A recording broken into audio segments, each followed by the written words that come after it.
Bonjour les amis, vous êtes avec les Gilets jaunes constituants du 91 et du 77.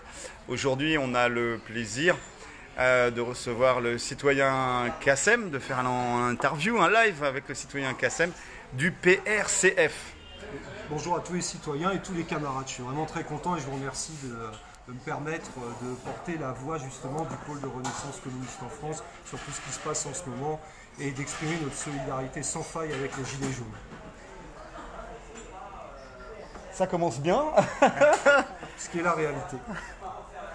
Alors, le PRCF, c'est à ne pas confondre avec le PCF. Hein. Tout à fait. Alors, est-ce que tu pourrais déjà juste te présenter un petit peu, et puis qu'est-ce que le PRCF par rapport au PCF? Donc, si nous on a un petit peu bien compris, c'est un petit peu le Parti communiste, mais des ancêtres, c'est-à-dire de Thorez, de Marchais, etc., à l'ancienne, qui faisait bien la distinction avec les sociotraites du Parti socialiste. Ah oui, oui. Le PRCF, le pôle de Renaissance communiste en France, il est né en 2004. Il est né il y a 15 ans. Je signale à l'initiative d'anciens membres du Parti communiste. Et d'ailleurs, nous acceptons même la double appartenance s'il le faut. Sauf qu'il y a des points de rupture majeurs. Le premier point, c'est que le Parti communiste actuel, le PCF, a abandonné le marxisme-léninisme dans la doctrine, a abandonné la dictature du prolétariat en 1976, ne pratique plus le centralisme démocratique, c'est-à-dire ne pratique plus ce qui a permis au Parti communiste d'être ce qu'il a été dans les années 30, à la libération, et ainsi de porter toutes les conquêtes sociales démocratiques qui ont été possibles dans ce pays. Et notamment ce pourquoi se battent par exemple les Gilets jaunes aujourd'hui, la sécurité sociale, le service public, tout cela. C'est vraiment, ça date de ça. Et nous, on est sur cette ligne-là. On est sur cette ligne-là. Et effectivement, nous avons un certain nombre d'adversaires dont nous allons parler ensuite. Évidemment, nous sommes antifascistes, cette question ne se pose même pas parce que l'on est communiste. Mais nous combattons également l'oligarchie capitaliste avec tous ces suppôts, que ce soit au niveau des banques, que ce soit au niveau des médias maîtrisés par, on le sait tous, partout quelques grands milliardaires. Nous combattons bien sûr tous les traîtres qui collaborent avec le capitalisme international et qui vendent absolument tout au niveau national, les services publics, etc. Les sociotraites. Et puis alors, par rapport à ça, c'est très clair. Nous refusons ce qu'a fait le Parti communiste, c'est-à-dire d'épouser la construction européenne, d'épouser en réalité les logiques capitalistes qu'elle refuse de voir et qui détruisent tous les services publics. Donc le Parti communiste, de ce point de vue, n'est plus communiste pour nous. Malheureusement, je parle en particulier de la direction, parce qu'il y a des militants quand même, il faut le reconnaître, qui eux sont toujours fidèles au parti de Maurice Thorez, simplement à la direction les bernes, hein, disons-le très clairement. Nous avons également des tensions avec les formations trotskistes qui nous accusent d'être des rouges-bruns. Bon, j'espère que j'arriverai à montrer que ce n'est absolument pas le cas en ce qui nous concerne, puisque nous considérons que notre message au PRCF, c'est ce qu'on appelle le Frexit progressiste. La sortie de l'euro, de l'Union européenne et de l'OTAN pour pouvoir en finir avec ce capitalisme, avec cette oligarchie capitaliste. Et tant que nous resterons dans cette logique-là, nous ne nous en sortirons pas et au contraire, on nous broiera. Alors, le Parti communiste à la grande époque, c'était la ceinture rouge autour de Paris et autour de tous les centres et les bassins miniers, les centres industriels. C'était 25% de l'électorat. C'était un réseau associatif au niveau du sport, de la culture, au niveau de la base, au niveau de la vie quotidienne. Un réseau d'entraide très forte. Ça a été vendu, c'était vendu à la découpe, c'est passé sur du sociétal maintenant, la défense d'une multitude de minorités. L'ouvrier a été oublié, le pauvre, le prolétaire a été oublié, le paysan a été oublié. Le social a fait place au sociétal. T'en penses quoi? Clairement. Et d'ailleurs, je dirais le prolétaire dans sa diversité, parce que parmi le prolétariat, qu'est-ce que l'on avait? Bien sûr, les ouvriers, les paysans, avec des ouvriers immigrés, des ouvriers français, les femmes, évidemment. Donc, à tout prendre, ce qui est extraordinaire, c'est qu'il existe des problématiques sociétales, mais qui sont devenues tellement prioritaires que le social en a été sacrifié. Et sacrifié au nom de quoi? Au nom de la mondialisation soi-disant heureuse, en promouvant une altermondialisation impossible à mettre en place, au nom de la construction européenne. Le grand tournant se situe fin 70, début des années 80. À ce moment-là, en 1983, il y a ce qu'on appelle le tournant de la rigueur, qui est tout sauf un tournant. Et que dit le Parti socialiste à ce moment-là? Et le Parti communiste, quelque part, il va prendre le pli. C'est soit la construction européenne, soit la justice sociale. Le choix est fait, ce sera la construction européenne, incompatible avec la justice sociale. Et par conséquent, pour ces forces de gauche qui sont aux abois sur le plan social, qui voient la désindustrialisation, qui voient la disparition des services publics, qui observent l'effondrement de la classe ouvrière, il faut trouver une sorte de message de substitution. Ça va être quoi ce message de substitution?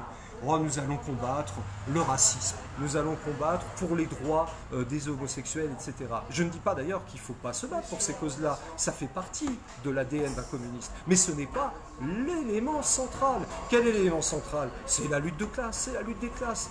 Et une lutte des classes et de masse qui a été rangée au placard au nom du soi-disant réalisme, du pragmatisme et du bonheur de construire l'Union européenne qui en fait broie et nous détruit littéralement. C'est ça qui s'est passé en fait. Donc là on retrouve toute l'ingénierie de Mitterrand avec SOS Racisme et l'utilisation de la marche des beurs on le sait. Pour faire monter le Front National et avoir un ennemi, voilà, comme au théâtre, au cinéma, avoir le méchant de service et pouvoir se faire réélire ad vitam aeternam, sachant que Jospin en 2007 avait dit que la lutte antifasciste était du théâtre en France. Évidemment. Et d'ailleurs, entre parenthèses, je signale qu'elle a été réactivée pour le deuxième tour de l'élection présidentielle en 2017. En 2017, dès 20h05 le soir, on entendait par exemple Pierre Laurent pour le PCF, à ce moment-là il était encore le secrétaire général, dire « Ouh là là, il y a une menace fasciste, il faut absolument voter pour Emmanuel Macron ». Alors c'est vrai que Macron il n'est pas gentil, il est très libéral, on n'est pas d'accord avec ses politiques, mais il faut voter pour lui. Nous, qu'est-ce que nous avons dit très clairement au pôle de Renaissance communiste en France?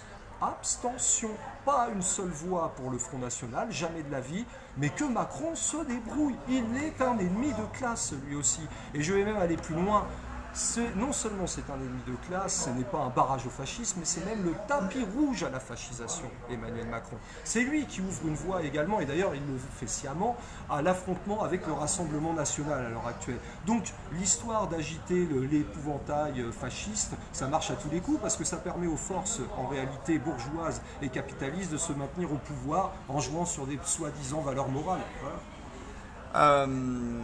Au niveau de, justement de ce fascisme aussi bancaire, parce qu'avant qu'on était payé, on recevait un chèque. Avant c'était du liquide. L'employeur donnait une enveloppe avec du liquide. Après ça a été un chèque. Donc le chèque il fallait quand même le déposer à la banque.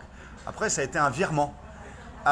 Les banques ont pris une place prépondérante, incontournable dans la société. Grosso modo, si tu es interdit bancaire, t'es mort. Complètement. On est là, on est en train de vivre un véritable fascisme bancaire. Alors par rapport à ça, ça me fait penser à deux choses. La première, c'est que j'aimerais bien utiliser le terme de prise d'otage.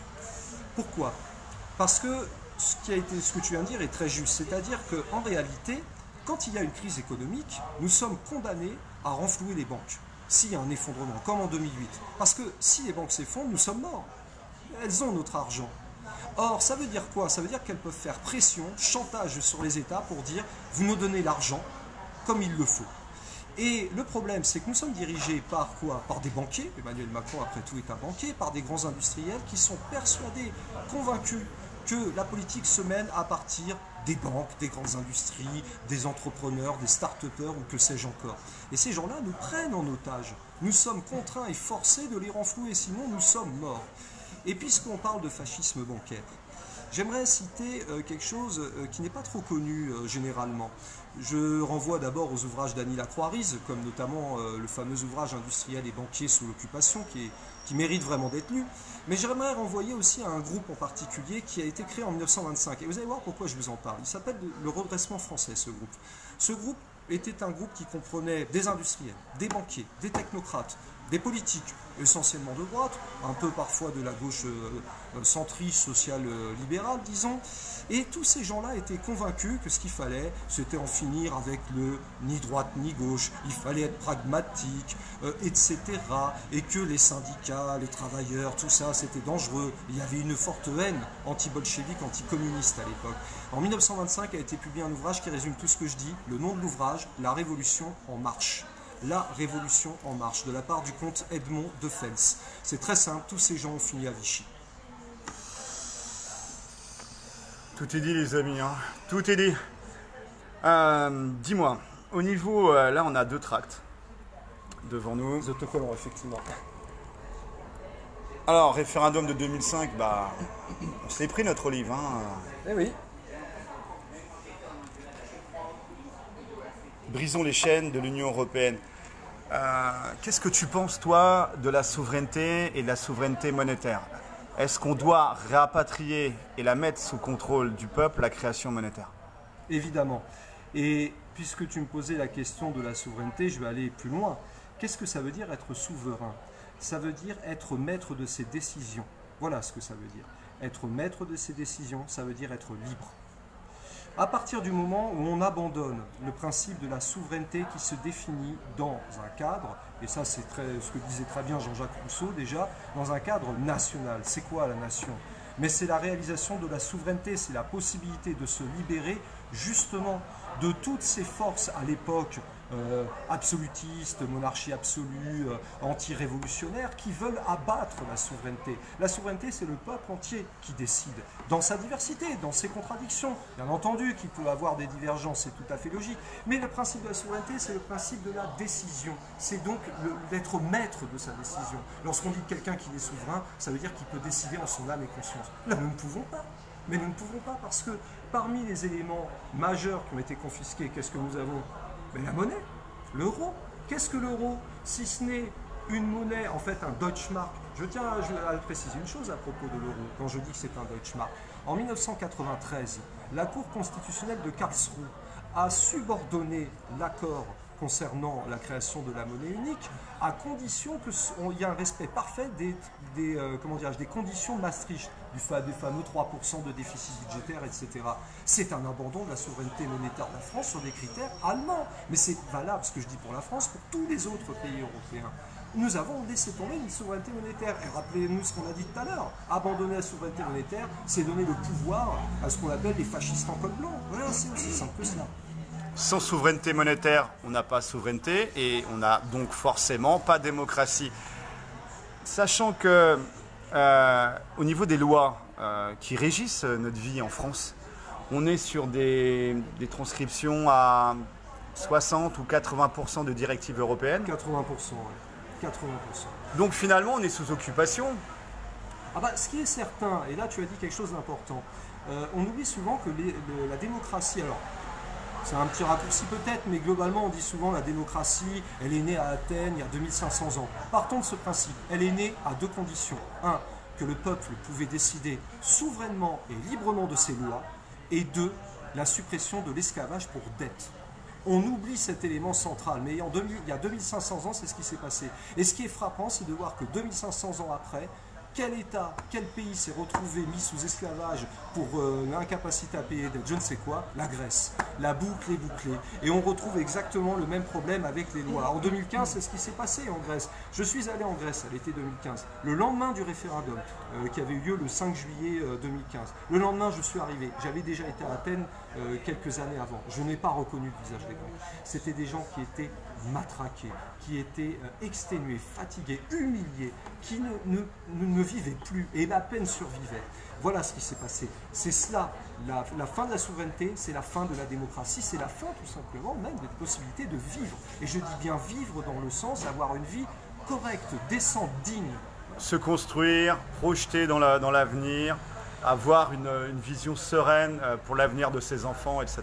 Exactement, et tout ça est impossible à partir du moment où on abandonne ces 2 éléments. Je rappelle quand même que si on prend l'histoire de France, lorsque la Révolution a lieu, elle a lieu sur 2 questions majeures.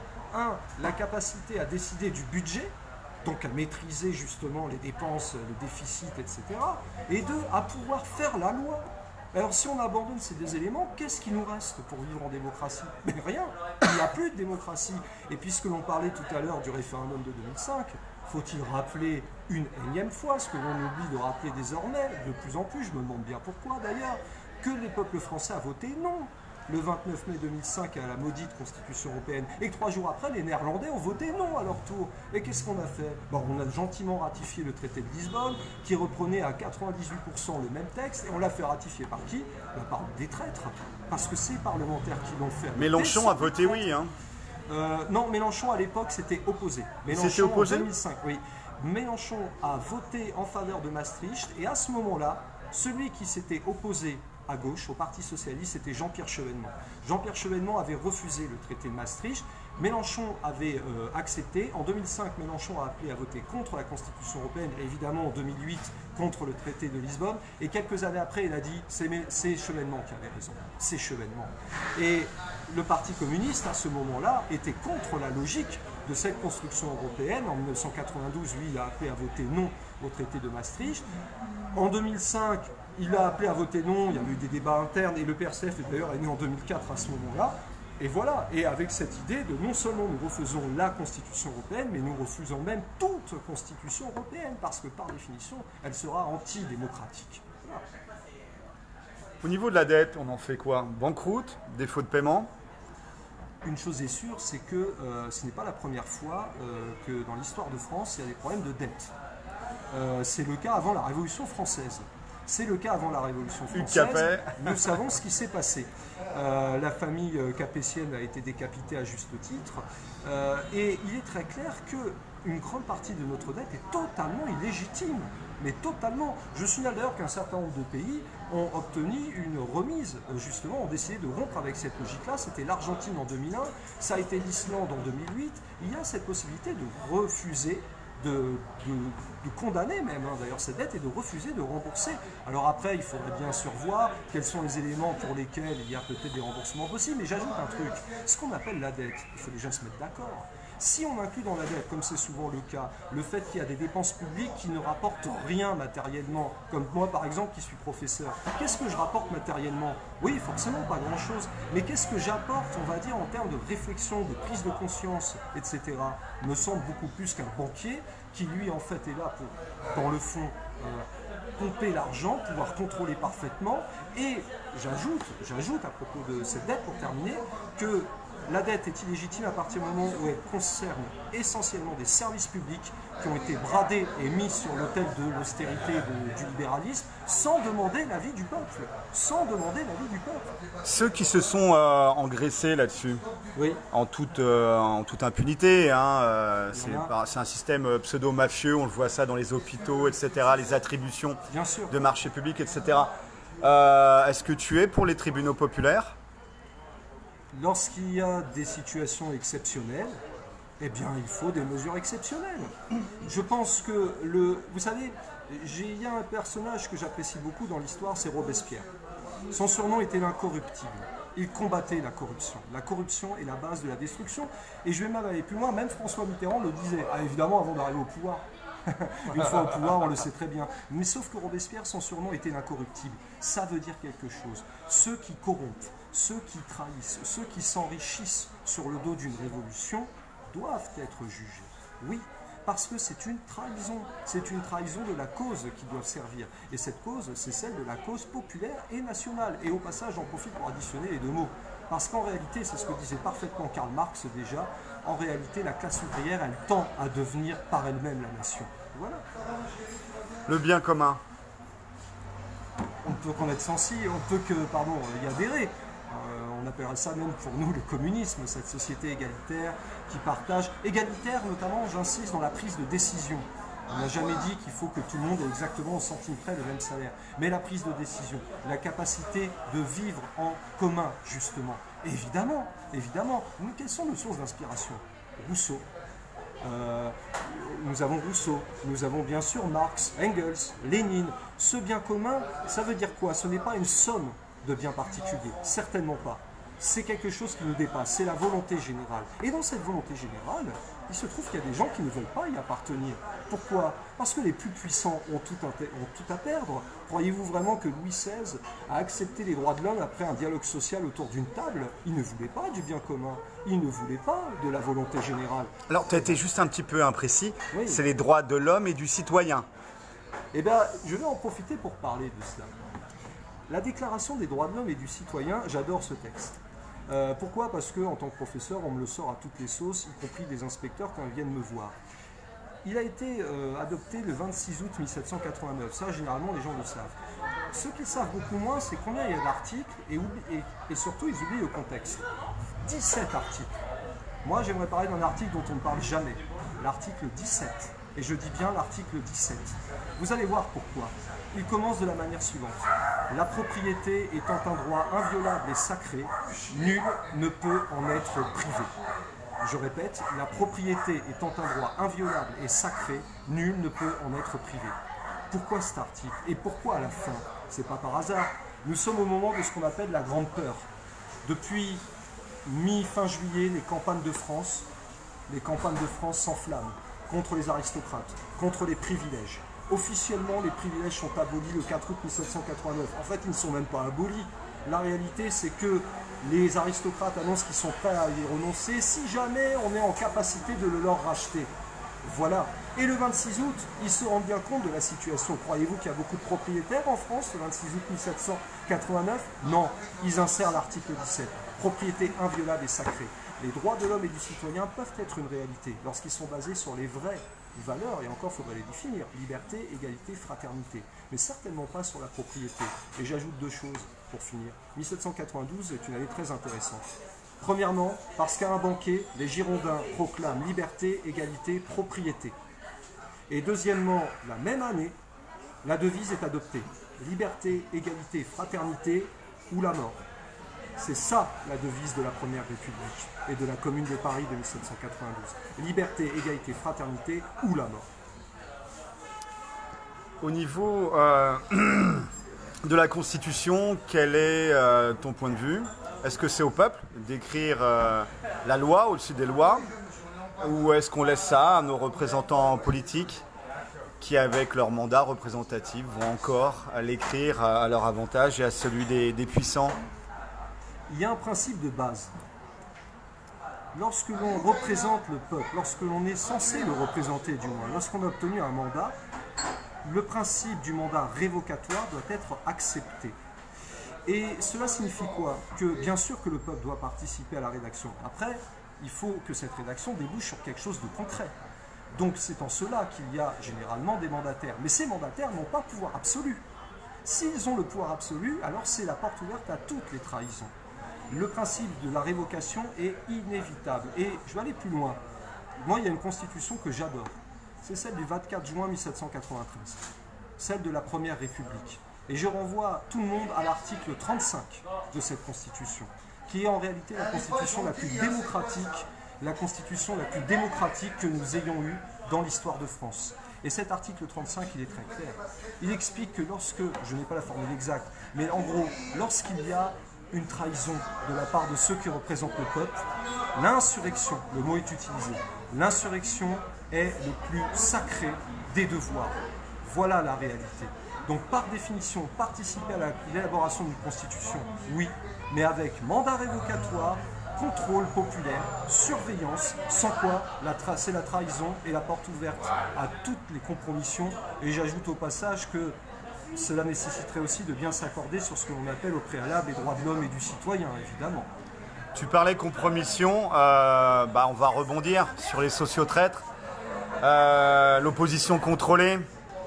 Que penses-tu des gauchistes et de la France insoumise en particulier, qui, nous, on le voit au niveau de l'Essonne, cherchent consciencieusement à diviser la lutte d'émancipation des Gilets jaunes, essayent de faire des chasses aux sorcières, essayent de se mettre en commissaire politique. Alors là, ça va te rappeler des mauvais souvenirs, une dégénérescence en fait de l'esprit bolchevique initial. Mais alors, ils se mettent en commissaire politique et surtout, ils mettent un point d'honneur à ne jamais identifier le véritable ennemi.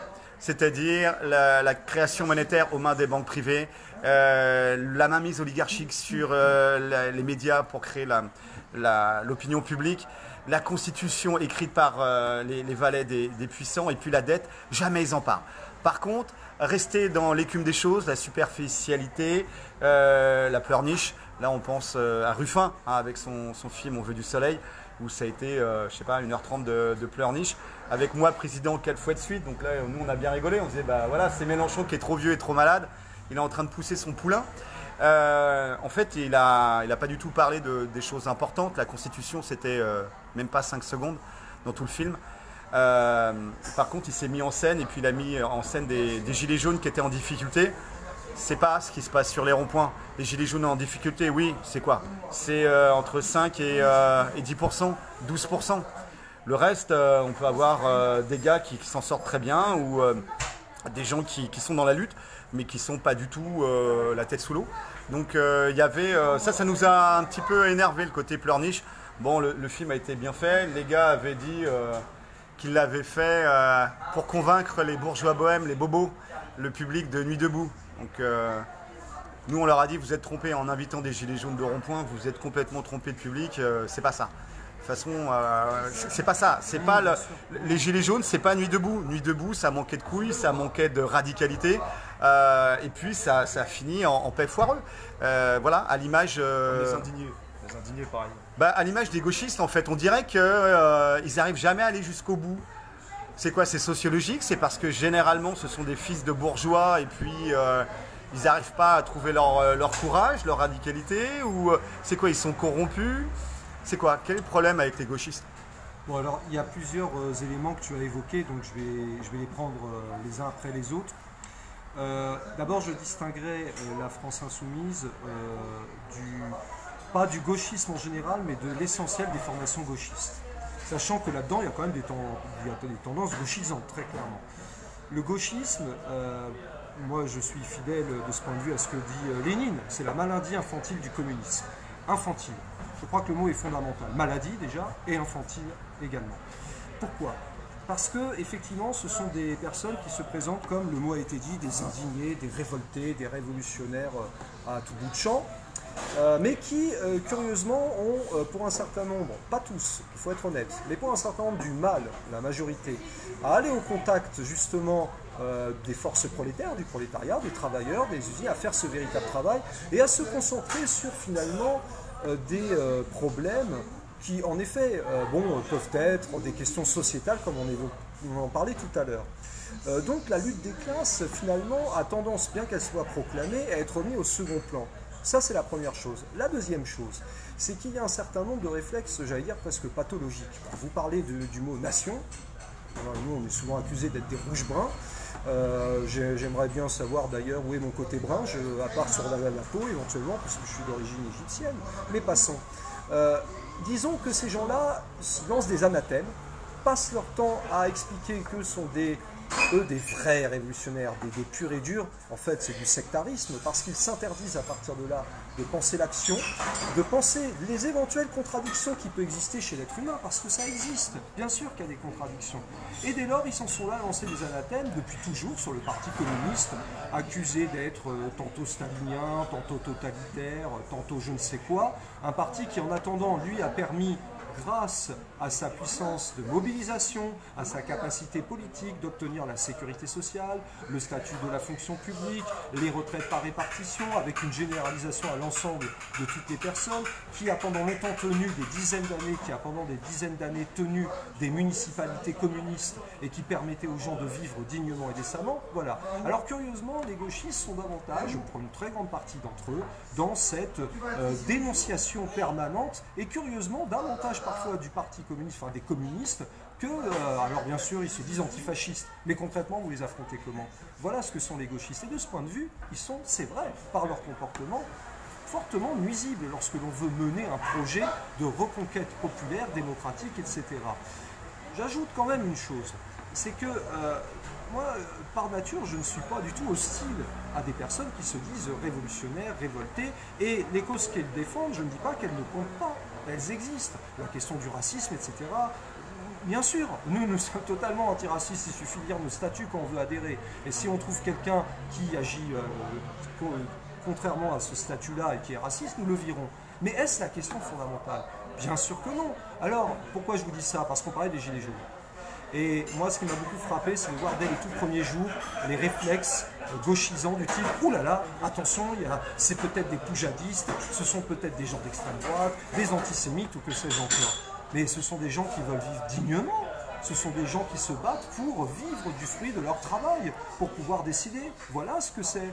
Croit-on vraiment que les paysans de 1917 et les ouvriers de 1917 avaient maîtrisé parfaitement le Capital de Karl Marx ou le Que faire de Lénine et étaient déjà dans la logique? Mais bien sûr que non. Ils n'étaient pas communistes. On le devient. On n'est pas communiste par nature. On le devient.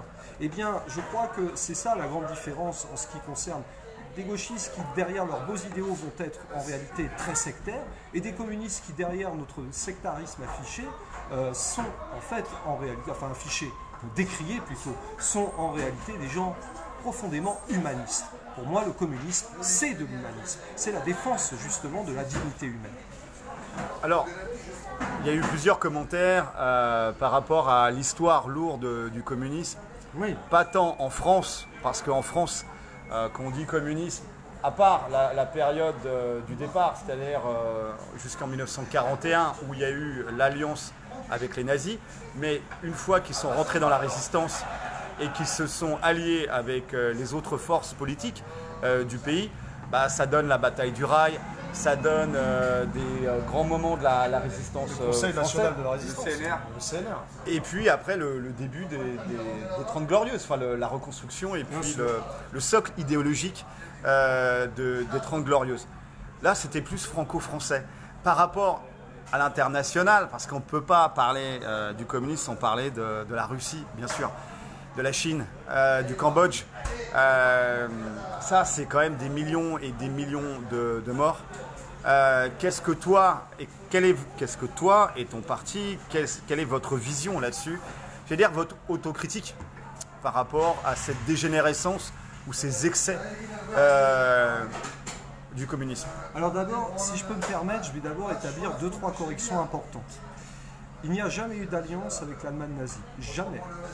Lorsque le 23 août 1939 a été signé un pacte, c'était un pacte de non-agression, ce qui n'est pas la même chose.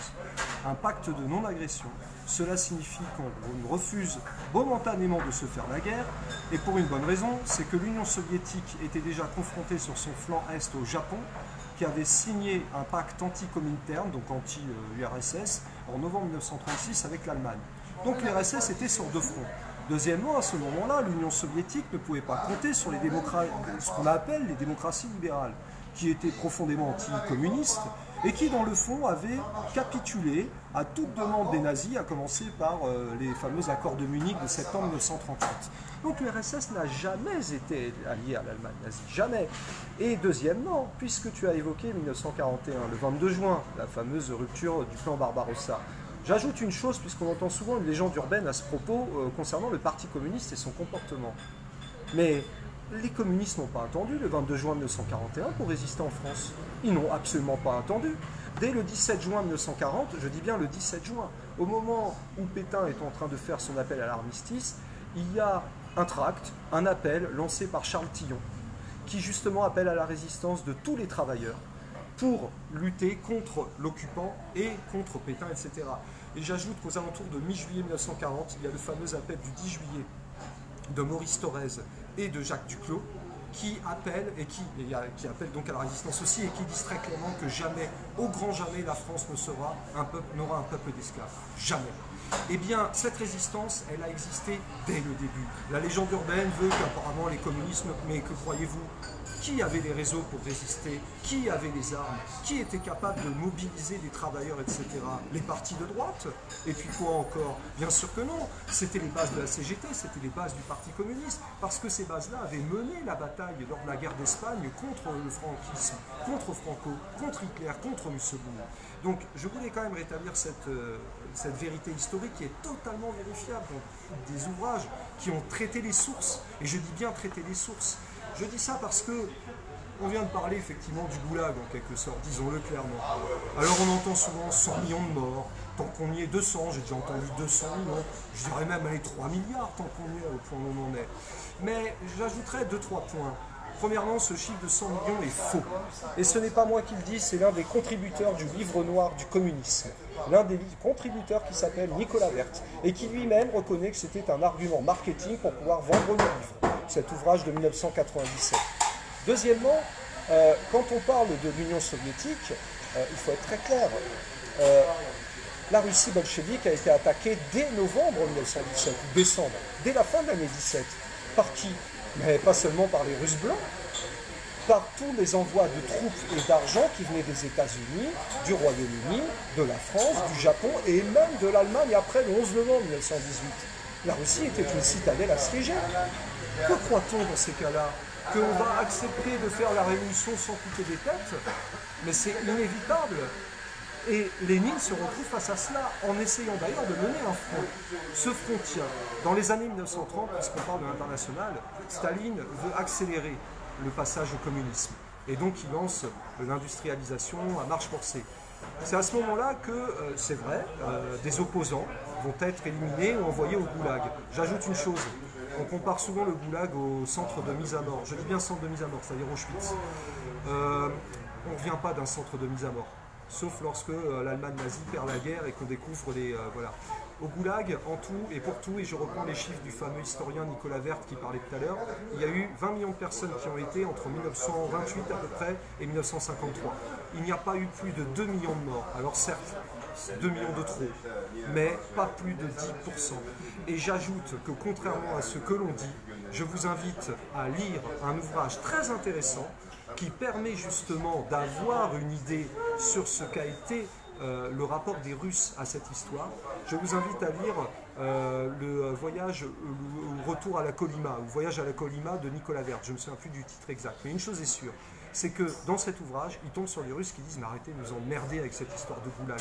Nous, quand il y avait l'Union soviétique, il y avait quoi? Des hôpitaux, des écoles, des transports gratuits, des logements.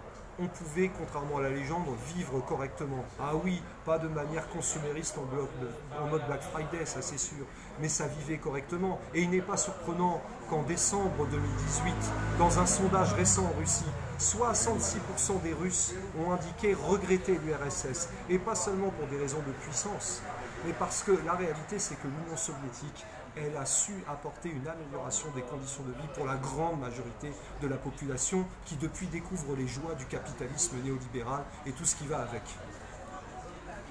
Merci citoyens et camarades. Camarades et citoyens, c'est moi qui vous remercie. En tout cas, merci de ce premier contact et puis d'un certain nombre de sujets qui ont été abordés, explicités, avec des références. Donc on retrouve le prof d'histoire. Un petit peu. Évidemment, je n'ai pas tout détaillé, mais j'invite vraiment, j'incite et j'invite vraiment tout le monde. Au-delà des on dit que, au-delà des clichés, Goulag égale Auschwitz, Hitler égale Staline, le PCF, il était totalitaire, et vous, ce que vous avez suivi, les gilets jaunes sont racistes. Je dis vous, mais moi je suis aussi gilet jaune. J'ai été sur les ronds-points moi aussi, j'ai été dans les manifestations le samedi, et qu'est-ce qu'on entend toujours? Les mêmes âneries, mais en fait vous êtes des racistes, vous êtes des antisémites, vous êtes des violents. Ah ben j'ajoute une chose si je peux me permettre, la violence, mais bien sûr qu'elle existe la violence, nous sommes violents, nous sommes radicaux, admettons, mais d'où vient la première violence? Croit-on qu'on a obtenu les droits de l'homme et la déclaration des droits de l'homme et du citoyen avec le dialogue social? Où a-t-on vu ça? La réalité, c'est que toutes les conquêtes que nous avons obtenues, que ce soit les congés payés, que ce soit la baisse du temps de travail, dans l'histoire ont été obtenues comment? Par la peur. La peur et le rapport de force. Les 2 premières semaines de congés payés, c'est en juin 1936, avec la semaine de 40 heures payée 48, avec les conventions collectives. C'est simple, 5 millions de personnes dans la rue et occupation des usines. Voilà comment on obtient des droits, mais pas en allant négocier avec un patronat qui de toute façon n'a pas envie de négocier. C'est aussi simple que ça, dépasser, je m'adresse vraiment à tous les auditeurs, dépasser tous les on dit que, documentez-vous, lisez et ayez confiance en vous. Ne vous laissez pas baisser la tête par ces gens soi-disant cultivés qui ont fait de grandes écoles que je connais bien parce que j'ai fait Sciences Po Paris. Je suis diplômé de Sciences Po Paris. Je connais bien ce monde-là. Je sais comment ils raisonnent. Ces gens-là sont convaincus d'avoir raison. Montrez-leur le contraire. N'ayez pas peur d'eux. Juste pour revenir, par rapport à la trahison des syndicats. Oui. Ça fait longtemps qu'on n'est plus dans le syndicalisme révolutionnaire. On est dans la compromission permanente, la négociation.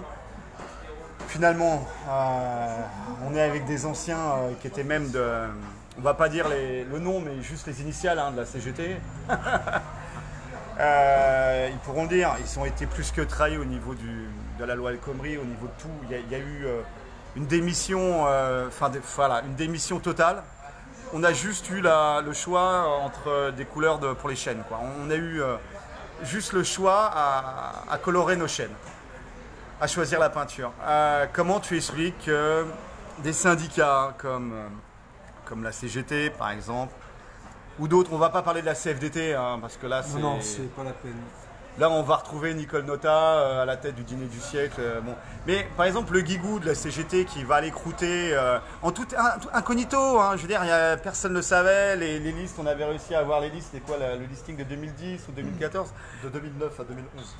Et il y avait le guigou. Il a été croûté avec les oligarques français. Jean-Christophe Ledigou. Alors, qu'est-ce que tu penses, toi? Comment tu peux expliquer finalement ce côté social traite d'un certain nombre de syndicats, de tous les syndicats en fait, où tu retrouves les gars qui passent des consignes pour ne pas rejoindre les Gilets jaunes, pour ne pas aller aider les urgentistes, les infirmières urgentistes en grève, alors que les nanas, en 7 ans, elles ont une charge de travail augmentée de 80%.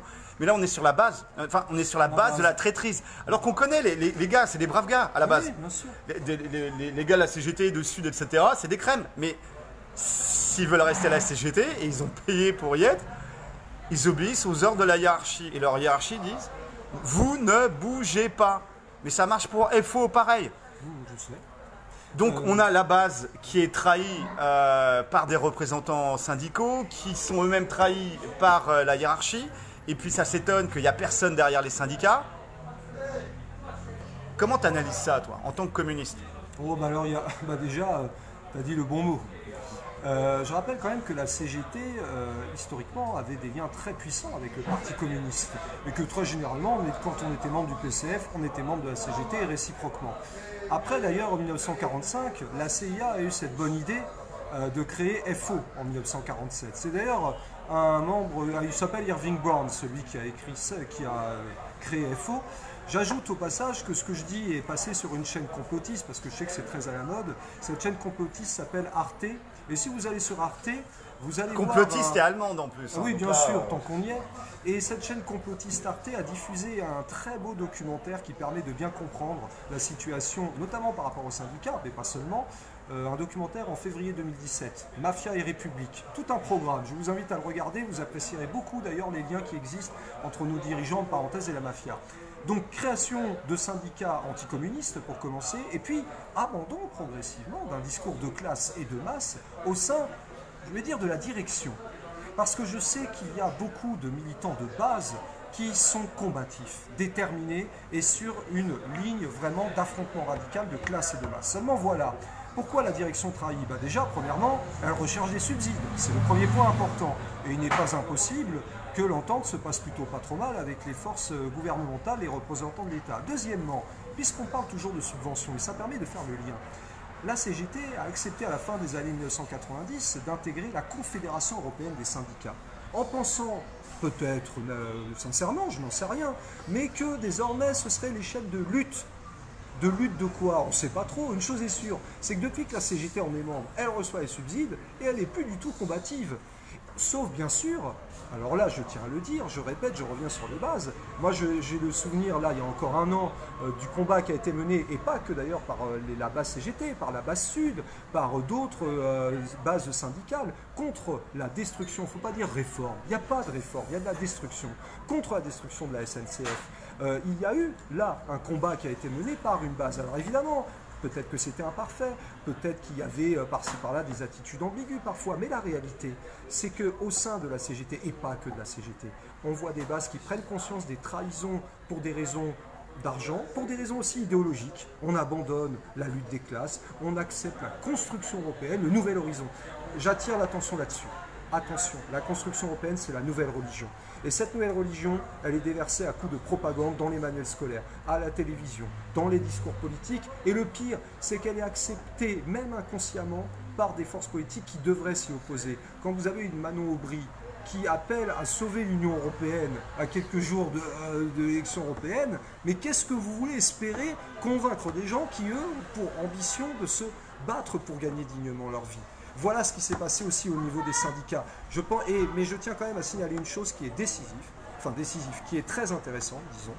il y a quelques semaines, a eu lieu le 52e congrès de la CGT, et un amendement a été adopté largement, contre l'avis de la direction, qui fait de la CGT désormais qu'elle a un statut d'observateur au sein de la Fédération syndicale mondiale, la FSM, qui elle est sur une base de classe et de masse, et qui donc remet en cause la Confédération européenne syndicale. Pendant ce temps-là, Philippe Martinez allait s'afficher à côté de Laurent Berger en photographie. On voit très bien aussi l'écart qui peut exister entre des directions eurocompatibles, eurobéates, et finalement...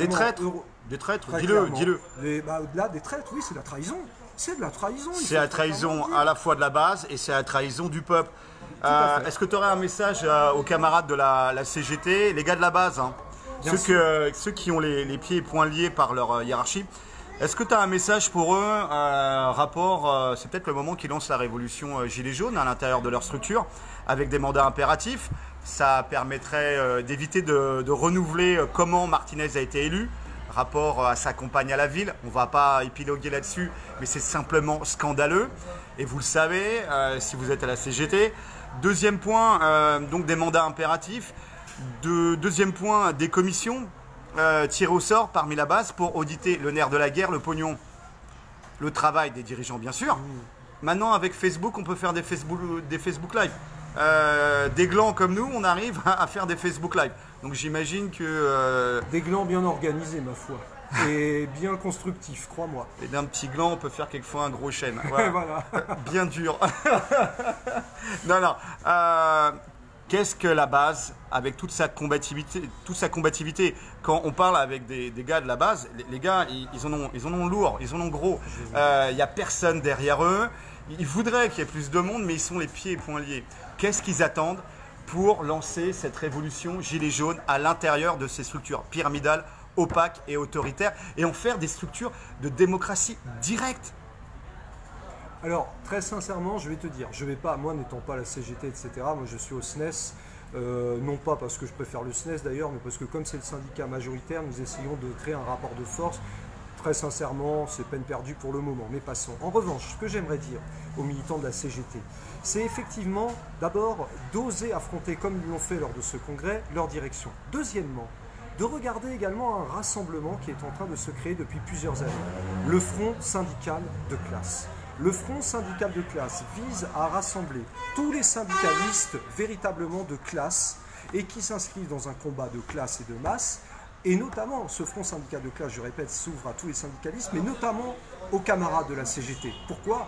Parce que le front syndical de classe réunit au départ justement des militants CGT qui considèrent qu'il n'y a malheureusement plus rien à attendre de la direction de la CGT. Ça ne veut pas dire d'ailleurs qu'ils ne se battent pas à l'intérieur, mais ils créent une sorte de structure parallèle, pas un syndicat, mais un syndicalisme qui vraiment remette au goût du jour des revendications qu'on pourrait qualifier, s'il le faut d'ailleurs, de révolutionnaire, mais en rupture avec les politiques oligarchiques néolibérales, en rupture aussi avec la logique complètement bancaire, etc., et en rupture avec le syndicalisme jaune de compromission, parce que ce syndicalisme-là, il est périmé, il est mort, et d'ailleurs, cela explique pourquoi désormais on voit les difficultés du syndicalisme à mobiliser. Et donc ça veut dire quoi? Rassembler les travailleurs. Et les travailleurs, ce ne sont pas seulement bien sûr les travailleurs syndiqués, ce sont aussi les travailleurs, et il y en a peut-être quelques-uns parmi eux, que l'on retrouve chez les Gilets jaunes, chez tous les petits secteurs de l'artisanat, du petit commerce, pas que de la fonction publique, je suis dans la fonction publique. On a parfois peut-être tendance, je ne dis pas pour la CGT, j'en sais rien, mais à aller vers la fonction publique. Mais ne pas oublier également les petits artisans, les petits commerçants, tous aussi les secteurs énergétiques, tous ces éléments qui sont décisifs et qui permettent... Les petits patrons. Mais nous ne les oublions pas, nous ne sommes pas, contrairement à ce qu'on dit, manichéens. Nous savons très bien que nous avons un grand ennemi, cette oligarchie capitaliste qui en réalité broie également ceux qui vivent du fruit de leur travail, dont on l'a dit, des petits artisans, des petits commerçants, des petits patrons qui en effet peuvent être dans une logique d'exploitation à leur échelle, mais qui globalement sont eux-mêmes victimes de cette oligarchie capitaliste. Et moi j'insiste là-dessus, les syndicalistes doivent non seulement être beaucoup plus sur une logique de classe et de masse, mais s'adresser à tous les travailleurs et aux Gilets jaunes, et bien sûr aux Gilets jaunes. Mais qu'est-ce que c'est que les Gilets jaunes si ce n'est des travailleurs pour un grand nombre d'entre eux qui ne demandent que cela, de vivre dignement et décemment du fruit de leur travail. Des travailleurs et des petits patrons. Là, Bien on sûr. a la classe moyenne Tout à fait. et la classe prolétaire en union, en fait, en lutte d'émancipation C'est la situation de la Russie de Lénine en 1918 qui appelle à ce front commun. contre ce capitalisme de spéculation. Et ce n'est pas un capitalisme entrepreneurial, c'est un capitalisme de spéculation. Tout à fait. Et j'ajouterais juste une chose, c'est que si cette alliance que nous appelons au PRCF, le FRAP, le Front antifasciste, patriotique, populaire et écologiste, si cette alliance est nécessaire, elle ne peut marcher qu'à la condition, malgré tout, que le monde des travailleurs soit en son cœur. Si ce n'est pas le cas, alors une telle alliance ne peut pas fonctionner parce que justement, le monde des travailleurs, c'est la base de la démocratie. Merci camarades citoyens. Merci à vous tous, camarades citoyens. Les amis, s'il y a des questions complémentaires, supplémentaires.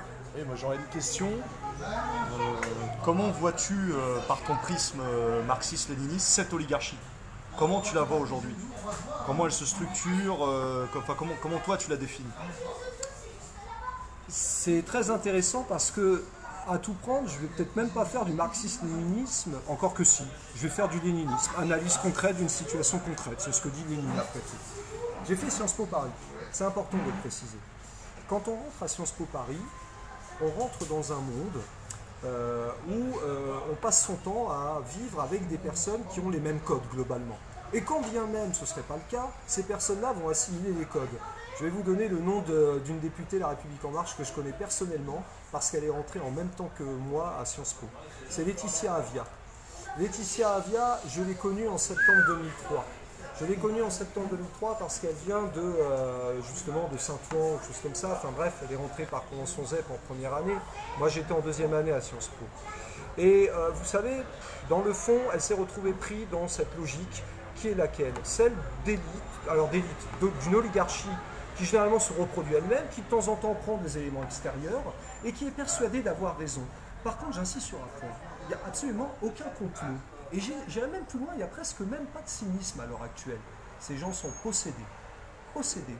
C'est-à-dire sûrs d'avoir raison de ce qu'ils font, de ce qu'ils disent. Sûrs que lorsqu'ils disent qu'ils combattent contre la menace de l'extrême droite, ils sont persuadés de le faire. Alors qu'en fait, ils font exactement l'inverse.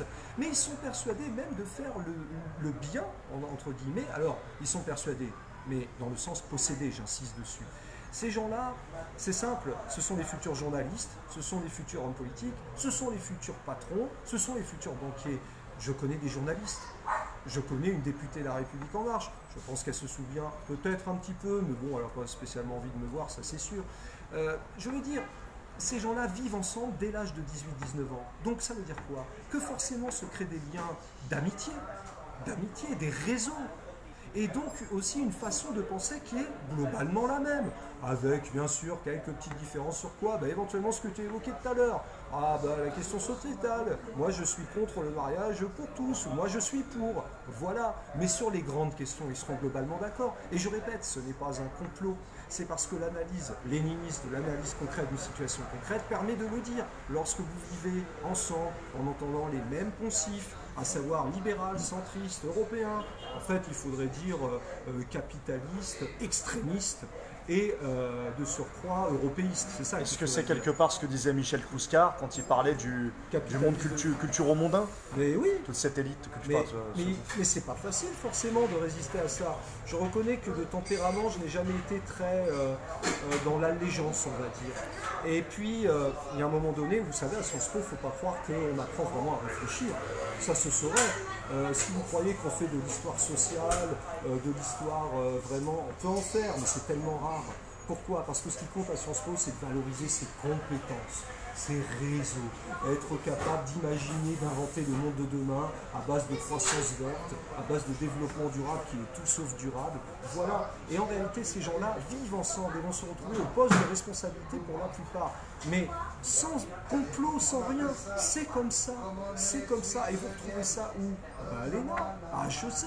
J'ai donné des cours pour des gens qui préparent HEC. C'est la même façon de penser. Ils pensent tous de la même manière globalement. Et lorsque vous leur dites, vous êtes un peu critique en expliquant, mais regardez quand même, là les mesures qui sont prises, vous croyez vraiment, on vous dit quoi? Ah mais vous êtes complotiste, ah mais mon Dieu, enfin, c'est vraiment ça. Donc moi j'insiste là-dessus. Et sociologiquement, si la plupart des personnes viennent de la bourgeoisie, il y a aussi pas mal de classes moyennes qui ont une volonté de monter, et puis quelques éléments récupérables et malléables à merci parmi les classes populaires. Voilà, c'est tout.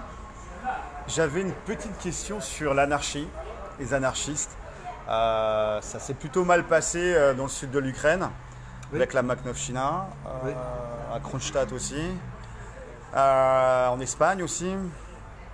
Comment toi, avec ton regard de marxiste-léniniste et ton regard de prof d'histoire, tu analyses ça? Et est-ce que dans le futur, les hommes et les femmes de bonne volonté, de sensibilité à la fois communiste et anarchiste, pourraient, au lieu de se battre entre eux, travailler au bien commun?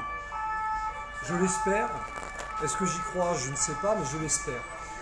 Ce qui s'est passé par exemple en Espagne, pour prendre ce cas-là, c'est intéressant parce que il faut bien comprendre le contexte. On est au milieu des années 30. C'est vrai qu'il y a une base, on va dire, anarchiste importante en Catalogne, ça c'est incontestable. Il y a un parti communiste espagnol qui se constitue également, qui est puissant. Arrive la guerre d'Espagne, puisque le Front populaire est arrivé au pouvoir en Espagne en février 1936. Et à ce moment-là, outre l'affrontement contre les nationalistes, enfin, les fascistes, les franquistes, va se poser la question en fait de comment les combattre. Par les armes, c'est évident, mais aussi la question se pose de savoir s'il faut dans le même temps mener une révolution vraiment socialiste. Les anarchistes sont tentés de le faire et le font, collectivisation des terres, etc. Sauf que si nous ne pouvons que approuver le principe même, se pose la question des rapports de force. À ce moment-là, il y a l'importance du clergé en Espagne, qui est horrifié de voir ce qui se passe. Il y a l'importance également de la petite bourgeoisie propriétaire, qui dans un premier temps n'était pas forcément hostile, loin de là, au Front populaire, et qui progressivement, quand elle va avoir le choix de la barricade, elle va choisir son côté.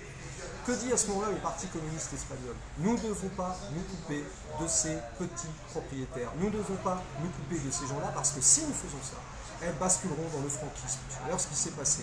Alors évidemment, comme les anarchistes étaient puissants, ils avaient une base puissante en Catalogne, des armes, etc.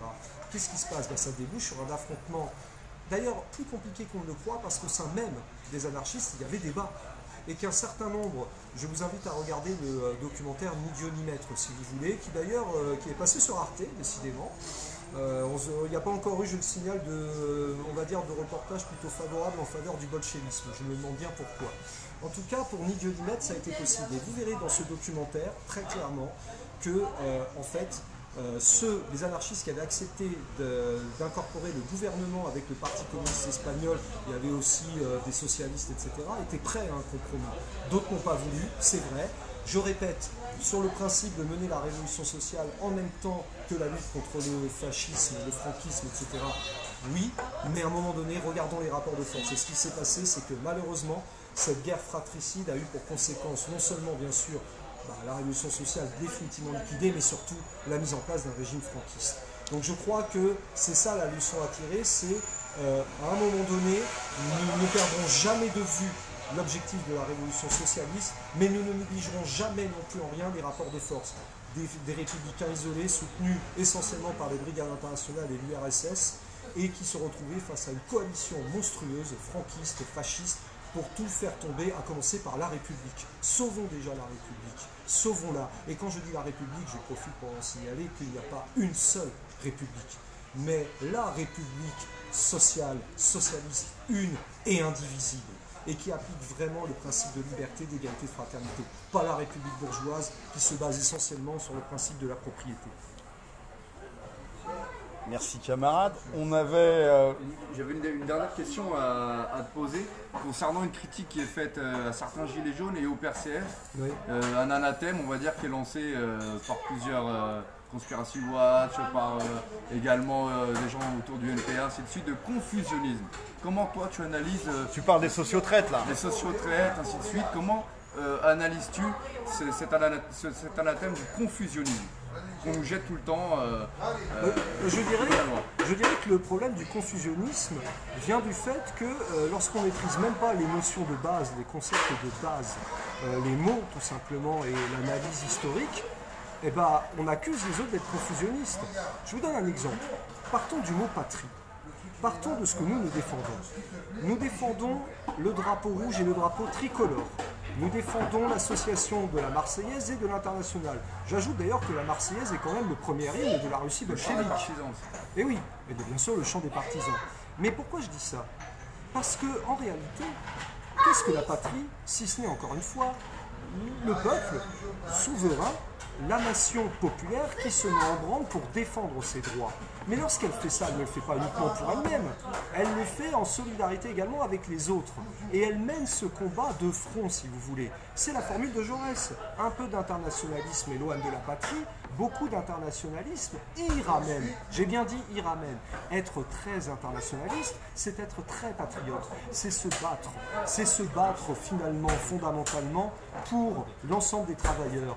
Pour l'ensemble des travailleurs, pour la classe ouvrière, la classe paysanne, même les petits artisans, tout ce dont on a parlé, c'est se battre pour eux, pour défendre leurs droits, leur conquête social-démocratique. Et être très patriote, c'est être très internationaliste, parce que c'est également se battre en faveur des droits des autres. Prenons un exemple, nous avons une formule au PRCF. Nous défendons Cuba socialiste, pas seulement pour défendre Cuba socialiste, mais aussi pour nous défendre nous-mêmes. Car si Cuba socialiste tombe, c'est un verrou supplémentaire qui tombe contre l'oligarchie capitaliste. Et c'est donc la possibilité de renforcer encore plus les attaques contre nos droits. Regardez ce qui s'est passé au Brésil.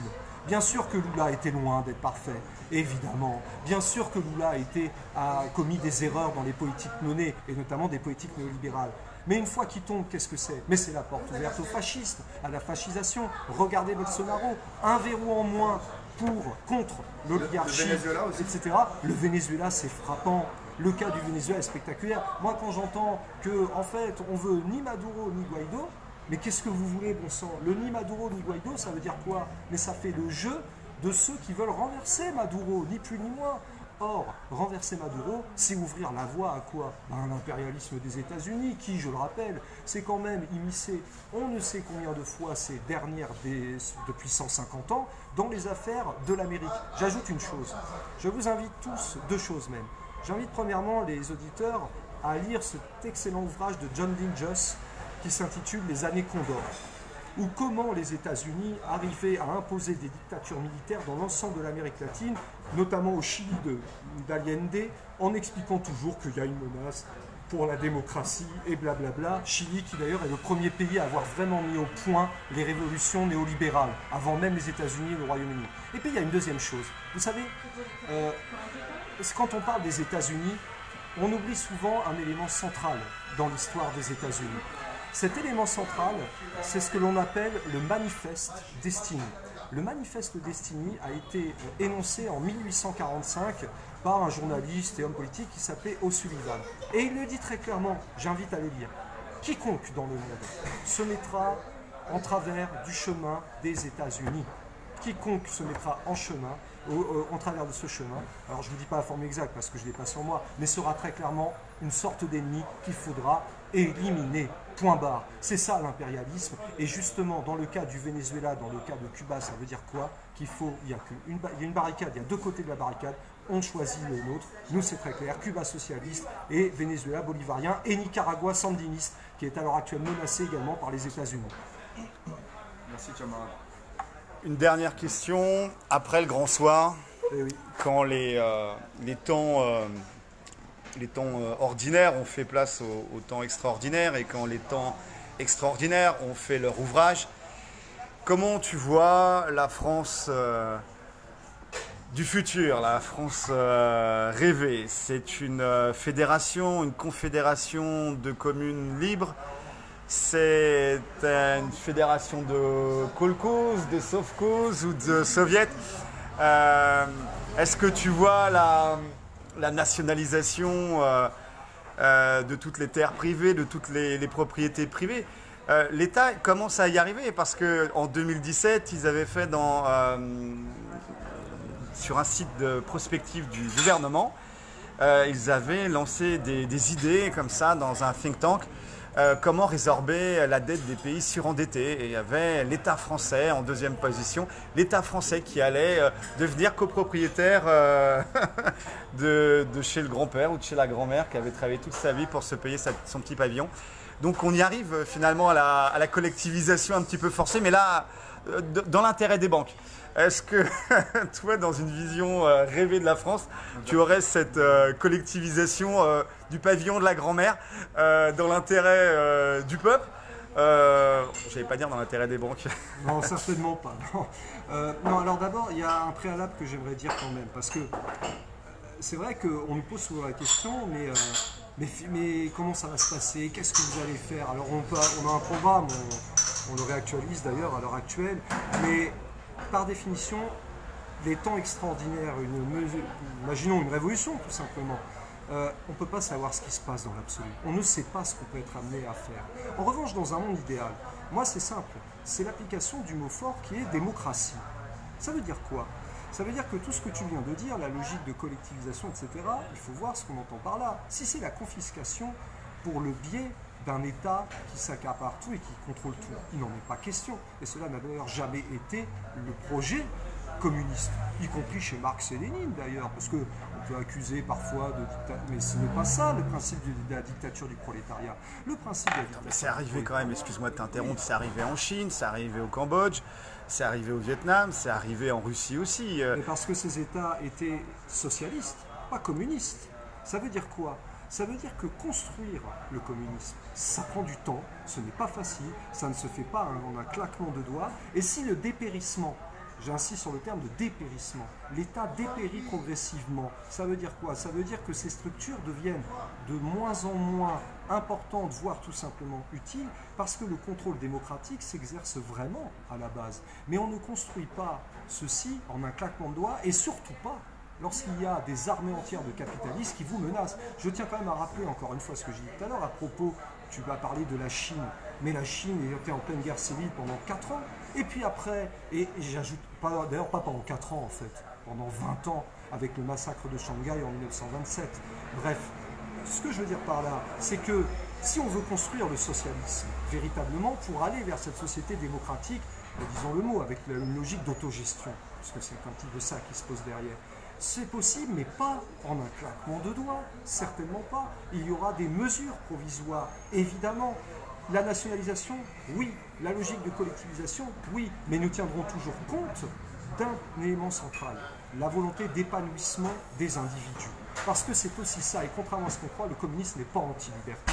Non, le communisme, c'est briser les chaînes qui empêchent la liberté. Quelles sont ces chaînes? C'est ce qu'on a dit tout à l'heure. La dictature des banques, la dictature d'un capitaliste qui en fait possède la terre, non pas pour le bien du peuple, avec une absence de contrôle démocratique, mais justement cherche à tout contrôler de manière, d'ailleurs je le dis clairement, totalitaire. Ce sont eux qui sont totalitaires. Donc oui, nous irons autant que possible vers cette démocratisation de ces structures que nous souhaitons, avec nationalisation qui n'est qu'une première étape, et j'insiste dessus, vers l'établissement d'une société pleinement démocratique, c'est-à-dire en fait le communisme. Merci camarades. Éventuellement, on pourrait rajouter des coopératives de salariés associés dans les grands médias. Parce que tant qu'on a les grands médias, les médias de masse sous contrôle oligarchique, le RIC, on peut le réclamer, il nous sera retourné, enfin, il sera manipulé. On est bien d'accord, mais je vais aller plus loin, c'est-à-dire que tous ces projets de coopérative sont très intéressants, mais que peuvent-ils peser dans un système capitaliste? Car le problème, c'est le contrôle de l'argent. L'argent est le nerf de la guerre. Tant que les capitalistes continueront de contrôler cet argent, toutes les mesures, aussi nobles soient-elles, aussi belles soient-elles, ne pèseront rien face à la puissance de cette oligarchie capitaliste que nous avons fort logiquement dénoncée, que nous combattons et que nous continuerons de combattre, car comme on le dit si bien d'ailleurs à Cuba, la patrie ou la mort, le socialisme ou mourir, venceremos. J'en profite pour aussi rendre hommage au Venezuela, ce que subit le gouvernement Maduro et sa population, qui est derrière son président. Mais oui. Parce que vraiment un hommage à la révolution bolivarienne, à ce qu'a fait Chavez, à son apport et son continuateur, parce que c'est un exemple. Moi je trouve que c'est un exemple pour les peuples du monde, Donc voilà, je profitais pour. Et j'ajoute une chose, nous ne sommes pas des aveugles. Nous savons qu'il y a des choses qui n'ont pas parfaitement fonctionné dans le processus bolivarien. Bien sûr, la nécessité de diversifier l'économie. Mais je répète ce que je disais, n'oublions jamais le contexte, n'oublions jamais le fait que le Venezuela est un symbole qui doit tomber à tout prix pour les États-Unis, que cette guerre économique menée est là pour étouffer le peuple vénézuélien qui, effectivement, soutient encore en majorité, malgré toutes les souffrances qu'il endure, soutient encore en majorité le régime bolivarien et la révolution bolivarienne. Alors que penses-tu, puisqu'on est dans la géopolitique, que penses-tu de ce que subit l'Iran et sa souveraineté actuellement, et dans une moindre mesure, parce que c'est un autre contexte, le Yémen? L'Iran n'est pas un régime communiste et a même pu taper sur le parti communiste. De ce point de vue, nous ne pouvons pas approuver le régime iranien. Mais nous faisons une distinction entre le régime iranien en tant que tel, dans sa logique nationale, et la situation internationale. L'Iran est un verrou pour les États-Unis, tout comme l'a été la Syrie, tout comme l'a été la Libye, tout comme l'a été un pays que je connais bien, puisque j'en suis originaire, l'Égypte de Nasser. L'Égypte de Nasser, c'était le socialisme panarabe et laïque. Voilà, c'était quoi le projet? Qu'est-ce que nous avons à la place maintenant? Le wahhabisme saoudien, toutes les forces réactionnaires islamistes et salafistes qui en réalité sont des créatures, d'ailleurs au passage, clairement, de la politique étrangère des États-Unis dans les années 70-80. Et en ce qui concerne le Yémen, c'est très clair, c'est le même problème.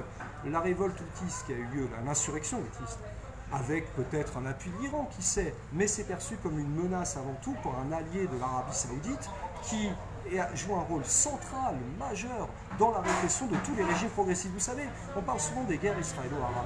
Bien sûr qu'Israël a été un ennemi. Maintenant, c'est plus compliqué, mais passons. Des régimes panarabes, socialistes, etc. Mais une chose est sûre, on néglige le rôle fondamental de l'Arabie Saoudite. Une date est décisive pour comprendre ce qui se passe au Proche-Moyen-Orient, c'est février 1945. Le 14 février 1945 sont signés les accords du Quincy. Pour 60 ans, les États-Unis, pour 60 ans, s'engagent à garantir la sécurité des États-Unis en échange de l'Arabie Saoudite, en échange de la fourniture en pétrole. Et bien, figurez-vous que ces accords ont été renouvelés pour 60 ans de nouveau en 2005. Voilà. Là, vous avez... Est-ce que tu peux nous donner une source pour justement le pacte de Quincy renouvelé en 2005? Écoutez, vous savez, franchement, je ne plaisante pas. Moi, mes sources, je prends toujours ce qu'on appelle les médias mainstream. Je prends toujours le Figaro, Le Monde, ces choses-là, et je vous incite à le faire. Comme ça, il n'y a pas de contradiction possible de par l'oligarchie directement. Parce qu'il paraît que nous sommes confusionnistes, vraiment. Mais moi, j'aimerais bien qu'on m'explique où se trouvent mes sources confusionnistes. J'invite d'ailleurs, s'il y en a qui lisent parfois des articles sur TRCF, à regarder les notes de bas de page. Je vous retrouverai comme référence très souvent quoi?